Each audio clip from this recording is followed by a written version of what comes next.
downtown Miller.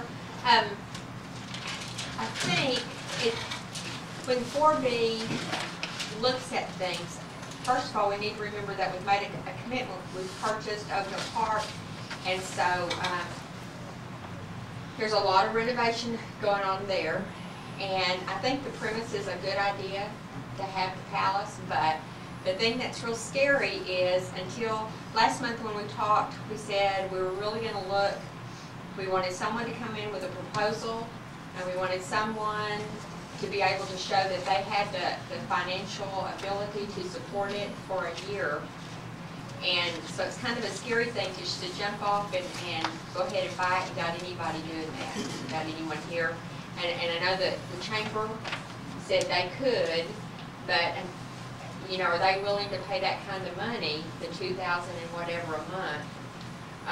And I know you'd sent a packet, Daryl, with some things that it could be used for, and I think those were really good ideas. But most of the time, and this comes from a former school principal, if we had the facilities to use at our school, we weren't going to lease facilities from someone else.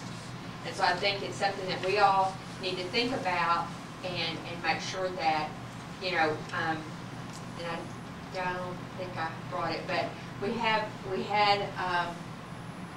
last week Bob Strickland had Peggy run off how much taxes we have gotten in. And so because of the economy, those taxes have fallen down some so far. So it's kind of, we need to make sure that we would have someone, we don't want the 4B or the city to be so strapped for cash. Right now the city's doing good, and I know this is a 4B project, but ultimately the city is responsible. And so, you know, before you decide how much you want to purchase, I mean, purchasing this piece of property, you really need to make sure you're going to have the financial means to support it. And I think that's what we kind of talked about last month, is having people come in and present their ideas and the financial stability. Just wanted to. Thank you.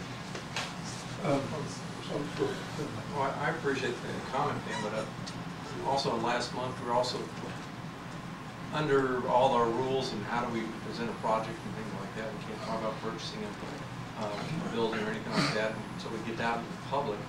And we were trying to get a cart or a horse out there without breaking any laws. So now this is the first public forum to see if we can generate some interest, and we've got to generate interest to find out if there's somebody out there that's willing to look at this as a project and why should we fund it and why should we go after it. And it's just the first step of that. So rather than trying to poo-poo our idea this fast, give it a chance.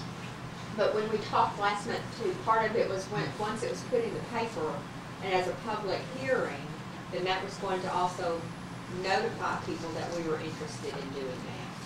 I understand. Yeah, so I just want to make sure that we're looking at everything before that decision is made. That's like putting sparks with today, because I know while we appreciate the paper and all that, it takes a little bit of stirring up to get the public aware of things and interested in things. That's my thought. I also wanted to interact that what you said is true. I mean, anytime you take a big step like that, you're taking a big risk on what kind of income is going to come back in, what kind of turnaround. But along with that, all the other downtown business owners have taken that risk also, and it's not an easy step for them. But that's what the 4B to me has been put together for, is economic development. And what better way, I think, to contribute or add to these downtown businesses than to contribute something for ourselves too. And if it can help the businesses and us, then I say, that's something we really need to advance with. Well, and I agree, if it's going to. If it's going to generate what we need it to do. So I agree with Mike that we really need to make sure we consider those all.